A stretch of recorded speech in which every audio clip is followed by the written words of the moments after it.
She walked into the room carrying the weight of the world on her shoulders, and not a single person recognized her. Ilara held the hand of the man she loved, while his family, cold and poised, murmured about inheritance out in the hall. Arthur opened his eyes, a pained smile crossing his lips, and whispered, "You came." What they didn't know, Ilara was so much more than a visitor, and in his final days, she would show everyone who she truly was. The rhythmic beeping of the heart monitors filled the sterile quiet of the room.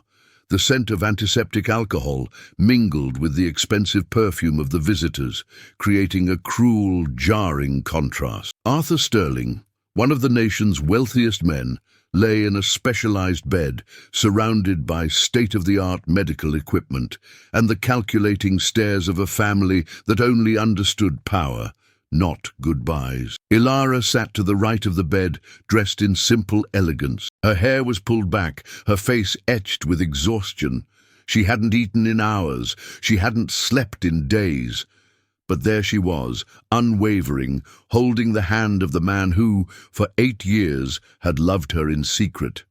No one seemed to even register her presence. His brothers whispered near the doorway. His sisters-in-law exchanged suspicious glances.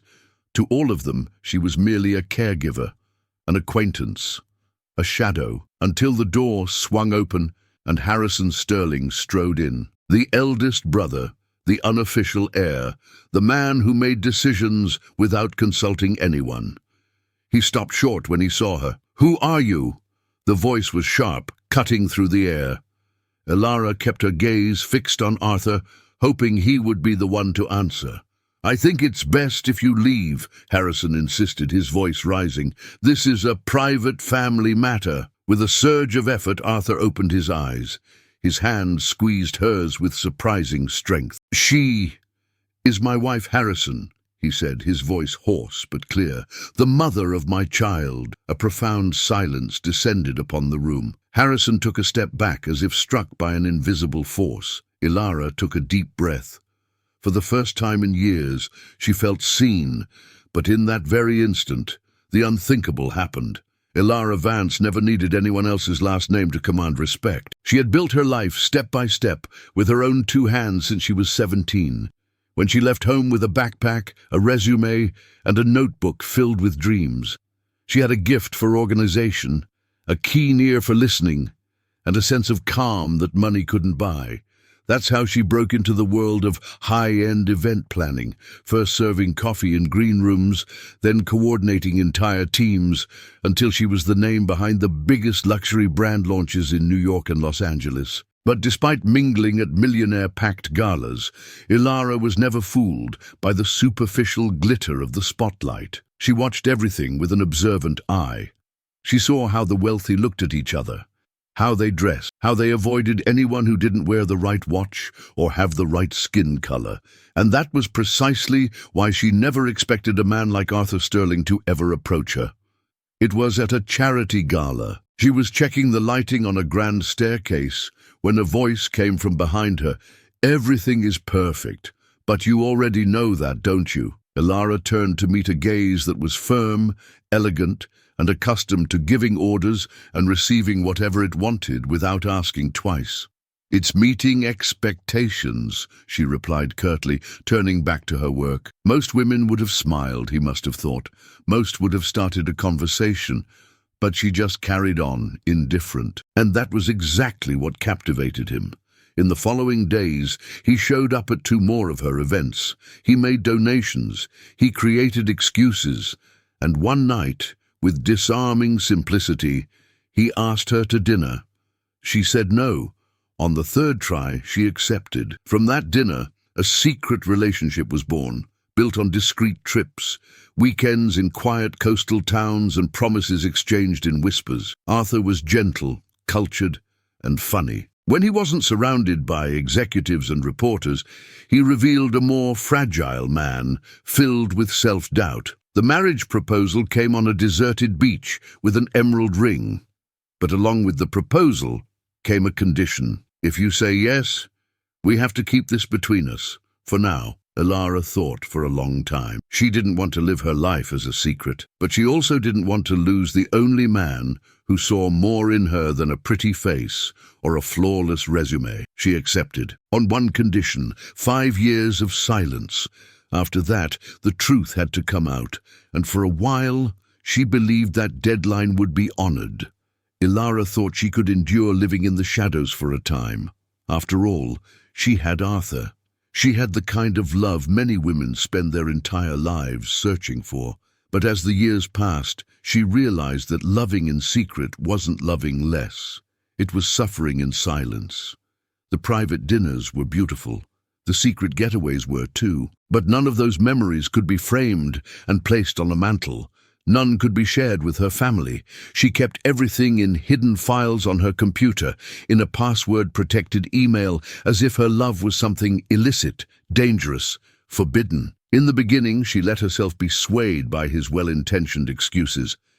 Just until my father's health improves, after the company merger goes through, when the stock prices stabilize. Arthur always had a reason, and Ilara always gave in. But one day, the positive sign on a pregnancy test appeared before the next postponement.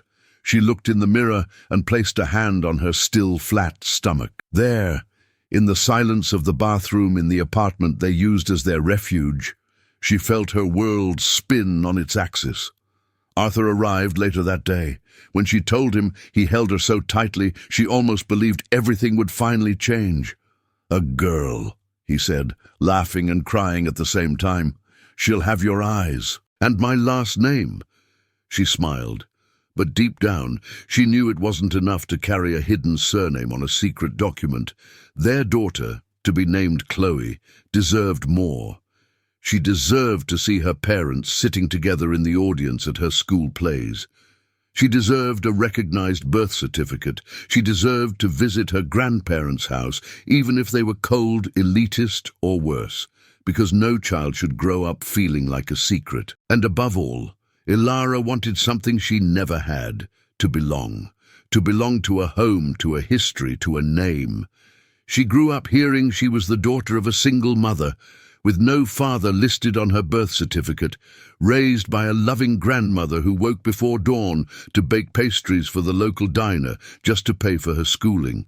She wasn't ashamed of her origins, but now that she was going to be a mother, she was afraid of repeating the cycle. It was then, with her daughter still growing inside her, that Ilara sat Arthur down for a talk.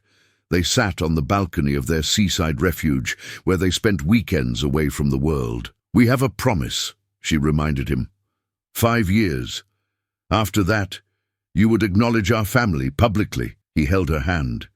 He stared at the horizon. "I know, and I will keep it. I just need a little more time." Ilara didn't answer. She simply stood up and went to the bedroom. She cried softly, her back to the door.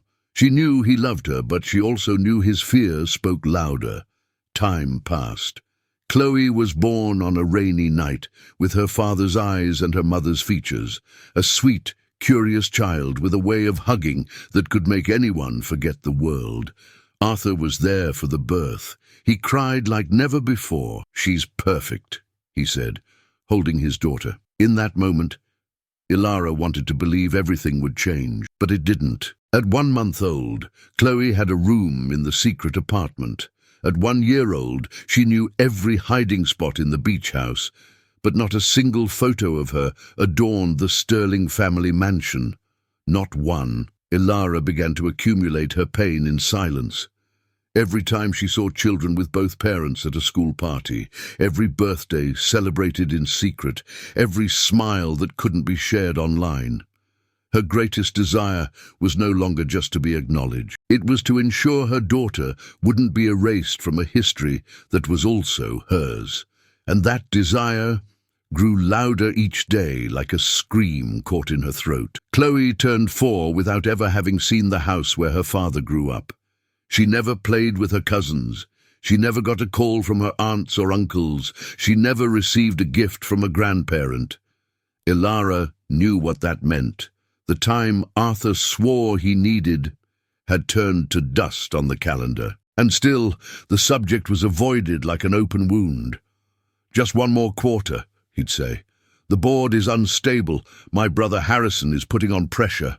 Any disruption right now could be fatal." Ilara would listen quietly, but inside, she no longer believed any of it. The man she loved was becoming a shadow of himself. He was torn between endless meetings and hidden phone calls.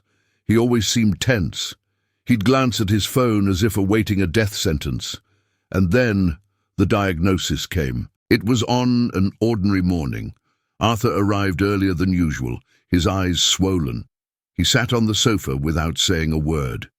Ilara knelt in front of him. "Talk to me." He hesitated. "Cancer," he murmured. "Pancreatic. It's advanced." Ilara felt the world shift beneath her. Her throat went dry. She tried to remain strong, but the floor felt like it was opening up. "Is there treatment?" she asked. "They're going to try chemo, maybe radiation, but it's aggressive, and it's already spread." Time, which had always been his excuse, was now his enemy. She wanted to scream, to punch a wall, but she took a deep breath. "Then now is the time to do what you've always put off, Arthur." He looked at her, his eyes welling up. "I know." In the days that followed, Ilara immersed herself in medical reports, doctors, and alternative therapies. She created a binder with every option, organized schedules, bought supplements. But Arthur's family remained in the dark. Not a word was said to them. No mention of his wife, or his daughter, or the life he had built outside the Sterling mansion, and that began to eat away at Ilara. She managed everything, his diet, his appointments, his medication schedule. She slept on the sofa in his room when the chemo left him too weak to speak. She answered messages from his team with excuses. She invented business trips. Until one night, after a difficult session, he whispered, "I want so badly for you to be by my side when I go. But with them there, I don't know what will happen." She held his hand tightly. "Then do what needs to be done, while you still can." He simply nodded, with a weariness that came from the depths of his soul. A few days later, Arthur was hospitalized with an infection. His condition worsened. Ilara called the hospital when he didn't answer her texts. The nurse was hesitant. "Are you family, Mom?" She froze. "I'm his wife. I'll need to confirm with a member of the Sterling family before I can authorize visitors." Ilara hung up, her heart racing. She packed a bag, put Chloe in the car, and drove. When she arrived at the hospital, she was stopped at the front desk. "Access to the room is restricted to immediate family," the security guard said. "I am his wife," she stated firmly, "the mother of his child." The woman at the counter hesitated. She made a call. Minutes later, Eleanor, Arthur's sister-in-law, appeared. In her high heels, with her usual look of disdain and coldness. "I knew you'd show up eventually," she said with a cynical smile. "I'm just sorry it's now, when he can no longer stop you. Let me pass." "Ilara, dear, you can claim whatever you want, but here, nobody knows you. You don't have the name. You have no place." Behind her, the guard looked at Ilara as if she were an intruder. Chloe, frightened, hid behind her mother. Ilara fought back tears with so much force her fingers trembled, but she maintained her composure. "I just want to see him. He wants me there. Ask him." Eleanor shrugged. "He's sedated. He's not making any sense." But at that moment, a nurse appeared down the hall. Upon seeing Ilara, she rushed toward her. "It's you. He's been asking for you since he woke up. Come with me." Eleanor froze. The security guard hesitated. Ilara walked past them with her daughter in her arms, her head held high. But the worst was yet to come. The hospital corridor felt longer than ever. Ilara walked with determined steps, but her heart pounded like a frantic drum. Chloe clung to her neck, her frightened little eyes trying to understand why her mother was so tense. The nurse opened the door to the room carefully. Inside, the silence was only broken by the beeps of the machines. Arthur was lying there, thinner than Ilara remembered. His face was unshaven, his eyes sunken, his skin pale. But when he saw her, A soft smile formed on his lips. "You came," he whispered. She rushed to his side, placed their daughter on the armchair next to him, and held the hand of the man who had been her home for nearly a decade. "I've always been here," she replied, her voice choked with emotion. Arthur caressed her face with difficulty. "They need to know. I don't want to die with you in the shadows. Not you, not our daughter." Ilara nodded. "Move. Then let me be the one to tell them." But time offered no reprieve. Before they could devise any plan, the door was thrown open. Harrison stormed in, his doctor's coat unbuttoned, his expression hard. Behind him were 2 security guards and a bewildered nurse. "What is going on here?" he demanded, his voice sharp. Ilara rose slowly. "I am Arthur's wife, the mother of his child, and I have every right to be here." Harrison let out a dry, almost mocking laugh. "Wife? Since when? In what world?" He glanced at their daughter, who was now hiding behind the armchair in silence. "You even brought a child. How convenient." Arthur tried to push himself up in bed. "Harrison, enough. Listen." "No, Arthur. You're weak. You're drugged. And this woman shows up to confuse you at your lowest point. Where has she been all these years, huh? Why now?" Ilara felt her blood boil. "Because now he doesn't have any more time to keep pretending." "Listen to me, lady," Harrison began, stepping closer menacingly. But before he could finish, Eleanor entered the room. "Is everything all right in here?" she asked with the venomous calm of someone who already knew the answer. "It is," said Harrison. "We're removing this woman from the premises." Ilara's eyes widened. "I'm not going anywhere." It was in that moment that the humiliation became a public spectacle. Eleanor pulled her phone from her pocket and said loudly, "Nurse, please document that this woman has entered the room without authorization, and that she is disturbing a patient in critical condition." The nurse hesitated, but Harrison reinforced the threat. "You will document it, or tomorrow you'll be the one out of a job." Ilara turned to Arthur. "Arthur, please, say something. Tell them the truth." He tried. He opened his mouth, but no sound came out. The tension was suffocating. The security guards exchanged uncertain glances. One of them extended a hand. "Ma'am, we need you to leave the unit, for the patient's safety." "I am his wife," she finally screamed, her throat burning. "I have a marriage certificate, a daughter, a home with this man." Eleanor smiled bitterly. "But in here, you are nobody." Ilara trembled. She looked at Chloe, still huddled and confused. Tears were now streaming down the little girl's face. It was then that Ilara realized, in that room, under all those judgmental eyes, she couldn't prove anything. Not the love, not the history, not her right to exist beside him. She took a step back, breathing deeply. "Fine, I'll leave. But this isn't over," Harrison replied with contempt. "Come back with papers, with stories, with tears. You will never be a part of this family." Ilara grabbed her bag, picked up Chloe, and walked to the door without looking back. But before she left, she turned. "Arthur, I kept my promise. I was with you. Now you keep yours. Don't let them erase us." And she walked out, her face wet with tears, her dignity intact. But outside, in the silent corridor, she sank to her knees. Clutching her daughter, Ilara wept like someone who had lost everything all over again. There, on the cold hospital floor, she wasn't a successful woman. She wasn't a strategist. She wasn't strong. She was just a broken woman who had loved in silence for far too long. Ilara didn't remember the drive to the hotel. The receptionist said something, handed her a keycard, smiled politely, but it was as if she were moving through a thick fog. She carried Chloe in her arms like she was carrying her own wounded soul. She locked the door to the room, gently placed her daughter on the bed, and dragged herself to the bathroom. She turned on the faucet, letting the water run. She didn't cry. Not yet. The reality was slow to sink in. She sat on the cold tiled floor. She hugged her knees. She just sat there, listening to the sound of the water, trying to understand how, after all these years, she was still that invisible girl that no one saw, the one the world insisted on pushing to the sidelines. And then she wept, not with the pretty tears of a movie scene. She cried with muffled sobs, her face buried in her arms, ashamed her daughter might hear. Hours later, Chloe woke up, startled. She padded into the bathroom on her small, bare feet. "Mommy, are you sad?" Ilara took a deep breath, wiped her face with the back of her hand and forced a smile. "Just tired, sweetie. It'll pass." The little girl climbed into her lap. "Are we going to see Daddy again?" Ilara swallowed hard. "Yes, we are.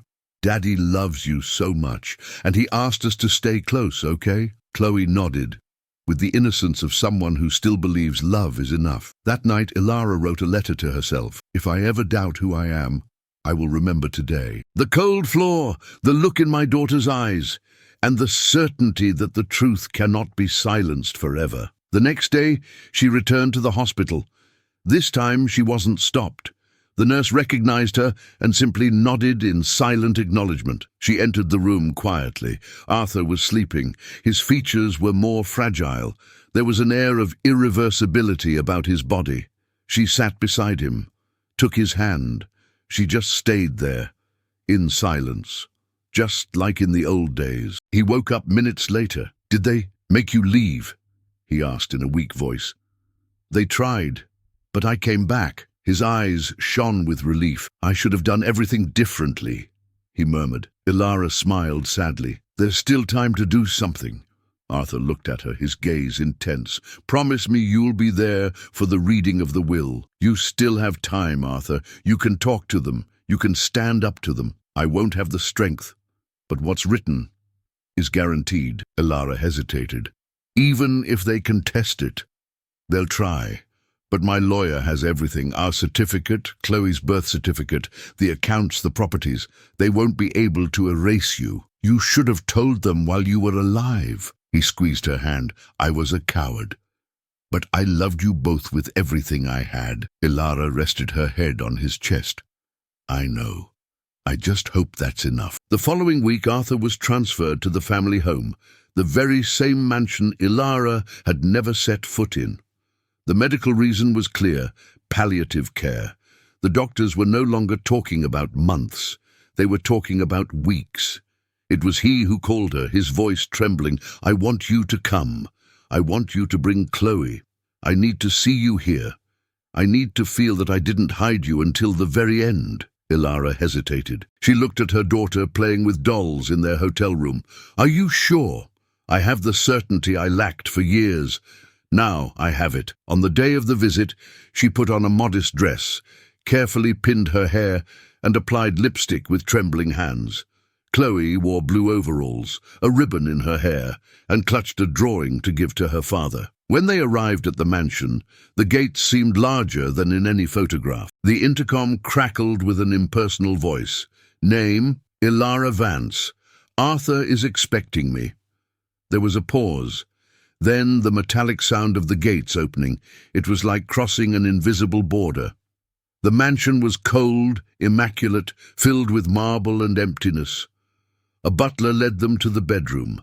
Arthur was pale, but he smiled when he saw them. "You came," he whispered, his voice thick with emotion. Chloe ran to him with her drawing. "I made this for you, Daddy. It's you, me, and Mommy," he cried, real tears.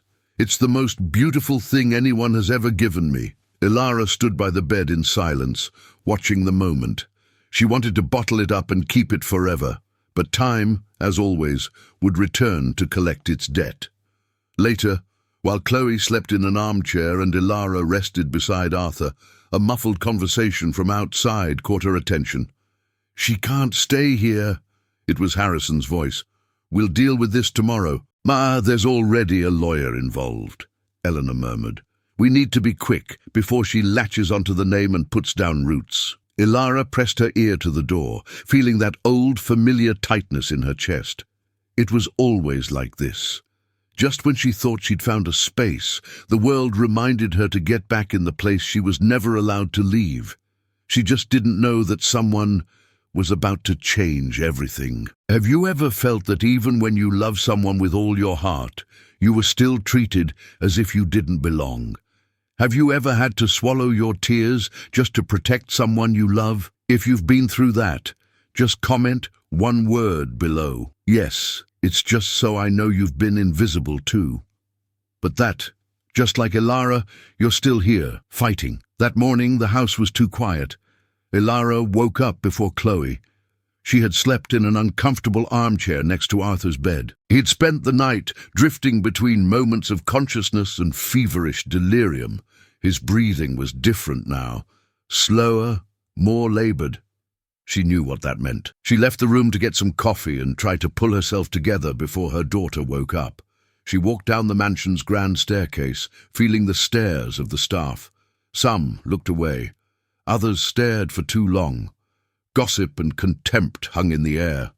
In the kitchen, an unexpected gesture. A young staff member in a simple uniform placed a cup of coffee on the counter. "This is for you, ma'am. It's hot." Ilara thanked her with a discreet nod. She sat in a corner of the breakfast nook, taking a deep breath, trying not to fall apart. That's when she heard light footsteps approaching. "Can I sit with you?" She looked up. It was Maya, Arthur's niece. She was wearing jeans, sneakers, and a baggy sweatshirt. Her hair was in a messy bun, and she held 2 steaming mugs. "May I?" she repeated with a shy smile. Ilara hesitated for a second, then nodded. "Of course." Maya sat down in silence. For a few moments, neither of them spoke. Then the young woman said, "I don't know everything that's happened, but last night I saw my uncle hold your hand like it was the only thing keeping him alive." Ilara bit her lip to hold back her emotions. "I stayed silent all this time for him, out of respect, out of love. But there comes a point when the silence is heavier than the scandal." Maya nodded. "He helped me so much. When I wanted to go to art school and the whole family criticized me, Uncle Arthur was the one who paid for it. He told me I should be whoever I wanted to be, that the rest was just noise." "He really was different," Ilara murmured. "But he was so afraid of being rejected by all of you." "By some of us, maybe," Maya said, sipping her coffee, "but not by me. And after yesterday, I see who you are, and if no one else will see it, I do." Ilara looked at her, surprised. "Thank you. I don't even know what to say. Let me help. I don't know how, but I'm on your side." In that instant, Ilara felt something she hadn't felt in a long time. Hope. It was with this sliver of support that she returned to the room. Arthur was sleeping, but his features were more peaceful. His hand rested on the blanket as if waiting for something. Ilara took that hand and spoke softly, "Someone from your family finally sees us. Maybe it's not the whole world yet, but it's a start." He opened his eyes slowly. He tried to smile. "Maya? Yes. I always knew. She was different. You did something right," she said, a small laugh escaping between her tears. "Is there still time for one more right thing?" She leaned closer. "Tell me. I want you at the will reading, with everything made clear. With my name. With the truth. Nothing hidden anymore. Nothing they can deny." "Arthur, you already signed everything, remember?" "Yes, but I want to speak to the lawyer again. I want to make sure no one can take what is yours." Ilara took a deep breath, then called him. "We'll do this together." Late that afternoon, the family lawyer, Mr. Caldwell, arrived at the mansion. A middle-aged man, discreet, with a firm, calm voice. He had met Ilara before, but until that moment had never addressed her as a legitimate part of the family. "Mrs. Vance," he began upon seeing her. Arthur interrupted him in a weak voice. "No, it's Sterling. My wife." Mr. Caldwell corrected himself without hesitation. "Mrs. Sterling, the will is prepared, just as we discussed months ago, but I can review it with you both and reinforce the appendices." Arthur nodded. Ilara did too. As the lawyer prepared the papers in the adjacent study, Ilara and Arthur shared a knowing look. "You're tired," she said. "You don't have to prove anything else." "Yes, I do. I left you alone for too long. This is the bare minimum." She held his hand. "The bare minimum, Arthur, was always just to be seen, and today, for the first time, I felt that maybe we're starting to be." Arthur closed his eyes, a small smile still lingering on his lips. 2 days later, Ilara returned to the mansion with a new posture. There was no longer hesitation in her steps. Her hands, once trembling, now held a black portfolio containing copies of the marriage certificate, the prior domestic partnership agreement, Chloe's birth certificate, and the will revised by Arthur and Mr. Caldwell. She didn't want a confrontation, but she would not be silenced again. She was met at the door by a staff member who led her directly to the main drawing room, the same room where the Sterling family's major decisions were made. The table was imposing, surrounded by leather chairs. The paintings on the walls were portraits of the empire's founders, stern, white men in gilded frames. Eleanor was already there. Harrison, too. They both looked at her as if facing a threat. "I thought you had already said your goodbyes," Eleanor said, crossing her arms. "I came back because it's not over," Elara replied, her voice steady. "What do you want now?" Harrison demanded. "A settlement, a deal?" Elara opened the portfolio and took out the documents, placing them on the table. "I don't want anything that isn't mine by right.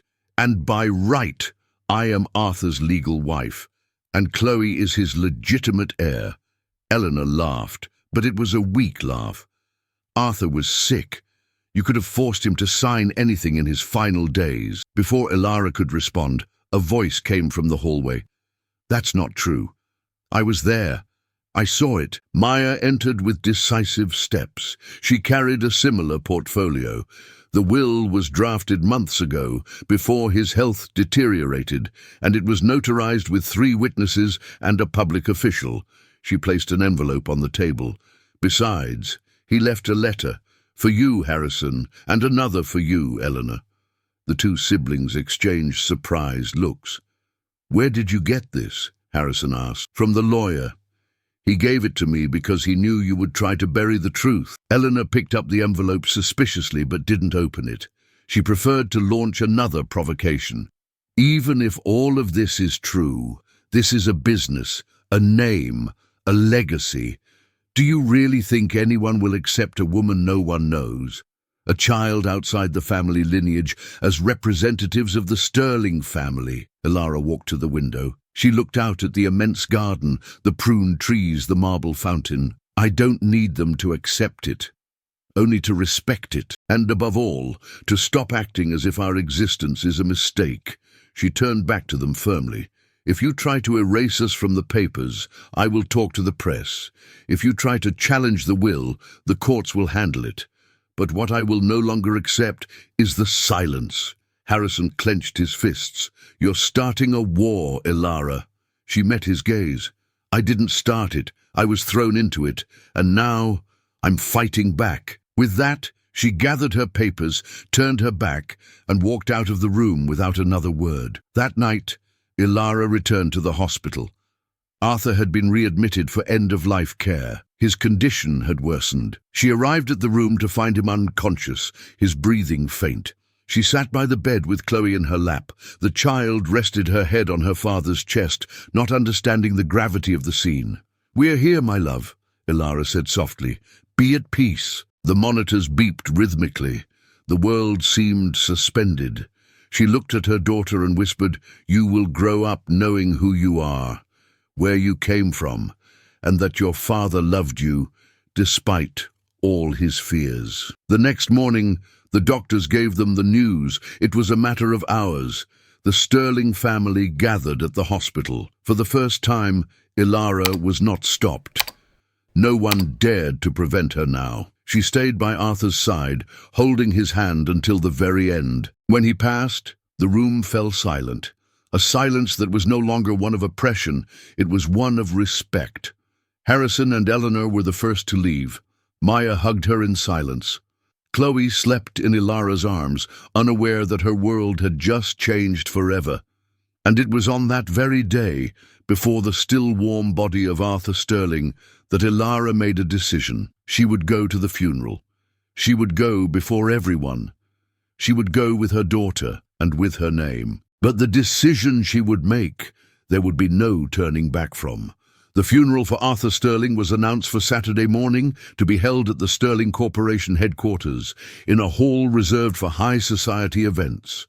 The press received the official statement: Arthur Sterling, visionary businessman and heir to the family legacy, passed away at 58, surrounded by his loved one. But in the statement, Ilara did not exist. Chloe did not exist, as if they were both ghosts from a parallel life, a life the Sterling elite was still trying to hide, even in death. Ilara read the notice as she finished dressing her daughter: a simple white dress, lace-trimmed socks, and a blue ribbon. In the little girl's hand, she placed the drawing Chloe had made for her father. Then she stood before the mirror. She took a deep breath. She wore a discreet, elegant suit. Her hair was down. Her face was bare of makeup, but her expression was one she had never worn before. It wasn't anger, it was resolve. She took the most important documents: the will, the marriage certificate, the handwritten letter from Arthur, and placed them in a leather tote bag. Maya arrived shortly after to pick them up. "Are you sure about this?" she asked, glancing in the rearview mirror. "I am now, more than ever." The hall was crowded. Business leaders, politicians, influential friends and reporters trying to discreetly capture images. The Sterling Corporation's top executives mingled in social circles, exchanging words of condolence and speculating about the future. Harrison Sterling greeted guests at the entrance in a flawless black suit and a rehearsed speech. Eleanor, by his side, feigned grief for the cameras. But then a murmur began. Heads started to turn toward the entrance. Ilara was ascending the main steps, holding Chloe's hand. They walked calmly, no hesitation, no looking away. Maya followed close behind. The journalists sensed something was happening. The cameras turned. Flashes began to pop. Harrison's brow furrowed. Eleanor gripped his arm. She actually did it. Ilara approached the urn. She stopped before the image of the man she had loved for nearly a decade. She knelt, placed her daughter's drawing beside the flowers and whispered, "We're here, just like you asked." A few people began to whisper. An older gentleman, a long-time partner in the firm, drew near. "Who are they?" Maya answered before Harrison could open his mouth. "They are Arthur's wife and daughter." A hush fell over the room. Harrison tried to do damage control. "This is neither the time nor the place for this kind of scene." But Ilara turned to him, and for the first time, her voice carried across the hall. "The scene, Harrison, was denying an entire life. The scene was pretending we didn't exist. This is just the truth." Someone clapped. 1, 2, then silence again. A bolder reporter stepped forward. "Mrs. Sterling, could you give us a word?" She took a deep breath.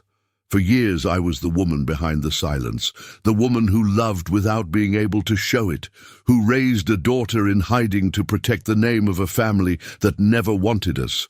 But today, I am here with the name I carry on paper and in my soul." Chloe squeezed her mother's hand.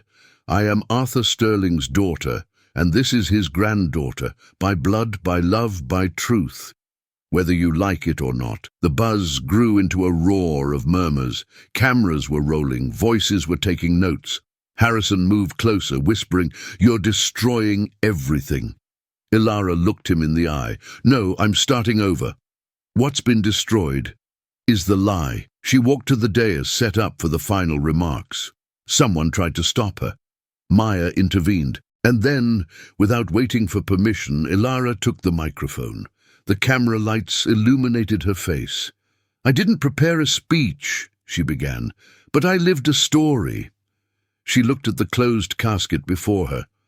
"Arthur was many things, a businessman, a brother, a son, but to me he was home, and to this little girl beside me, he was a father. Even if the world couldn't see it, he existed in us." Silence. "He was afraid. So was I.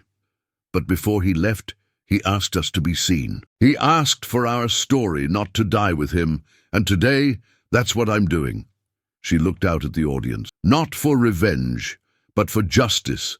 Not to embarrass anyone, but so my daughter can grow up without having to apologize for existing." Chloe hugged her around the waist. "Thank you for listening.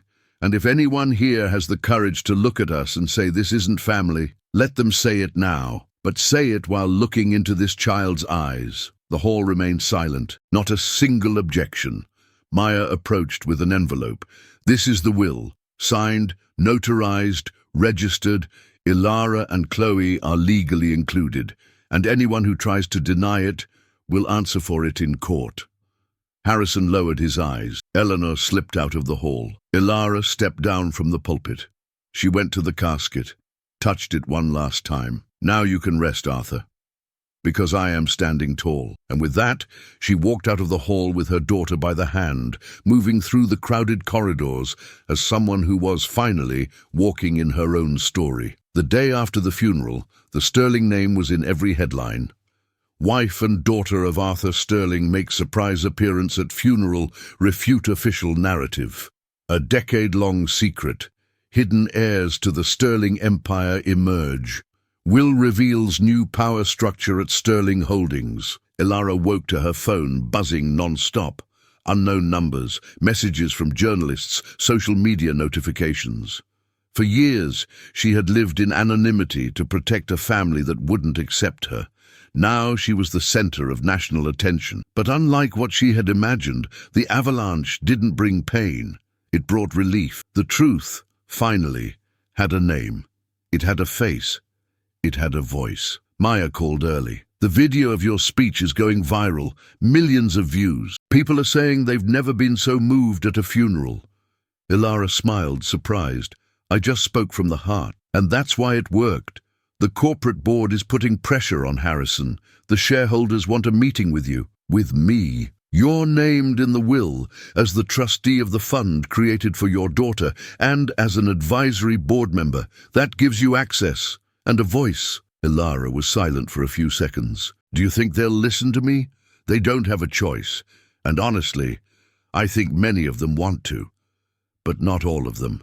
Harrison, for one, hadn't been seen since the funeral. Sources said he was stepping back to focus on his emotional well-being. Translation: he was panicking as the perfect image he'd built around the family collapsed. Eleanor was caught on a leaked phone call claiming that little woman will get tired of this soon, and that a child out of wedlock can't sustain an inheritance. The comment was a bombshell. Women's rights groups, child advocacy organizations, and racial equality advocates reacted fiercely. Ilara, for her part, remained silent. Not out of fear, but because she understood the power of time, and time was now on her side. Meanwhile, Chloe returned to her routine with the lightness of someone who didn't yet grasp the full impact of it all. She was happy she got to go to her father's castle, to be called Arthur's daughter in public, to sleep with her mother without anyone knocking on the door telling them to leave. One quiet afternoon, as she was drawing in the living room, she asked, "Mommy, why does everyone know who we are now?" Ilara knelt before her, taking her small hands. "Because, sweetie, it was time." "Time for what?" "Time for no one to pretend you don't exist anymore." The following week, Ilara attended a meeting at the Sterling Holdings headquarters. She was received formally, but without hostility. Maya was there. 2 independent board members came to shake her hand. "I've read the will," one of them said, "and frankly it was a relief. Arthur was a brilliant man, but he kept too much hidden. Having everything clear now helps us." "Ish. We want to understand your vision for Chloe's future," said the other, "and to know if you'll accept the role of trustee for the Educational and Social Projects Fund Arthur left in her name." Ilara listened attentively. Then she replied calmly, "I don't want more than what is rightfully ours, or any less. I just want my daughter to grow up with dignity and with pride in the name she carries." One of the board members smiled. "The way you spoke at the funeral, it made us proud too." Outside, social media was still buzzing.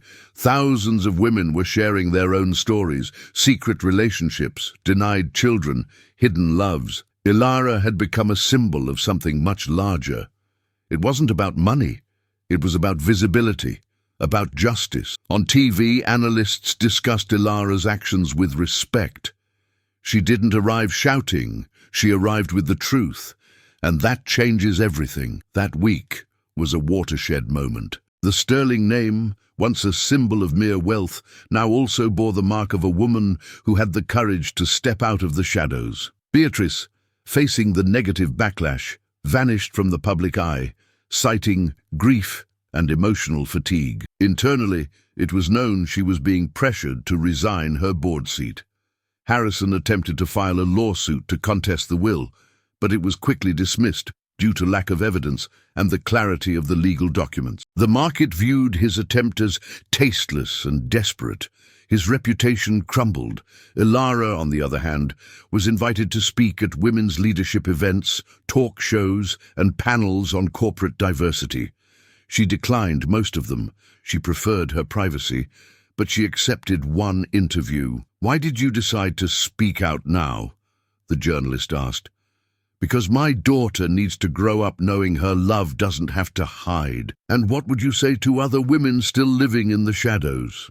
"That truth is like a seed. It can be ignored for years, but when it finally sprouts, nothing can stop its bloom." The interview ended in an emotional silence, and while the world reacted to the scandal with shock, admiration and relief, Ilara felt only one thing: peace. Because for the first time she existed completely. For a long time, Ilara believed she needed to be accepted. She thought her love would only have value if it was acknowledged by others, stamped with approval, announced at grand dinners, and sealed with applause from an audience that never truly saw her. But the truth is, you can't get from people what they don't have to give.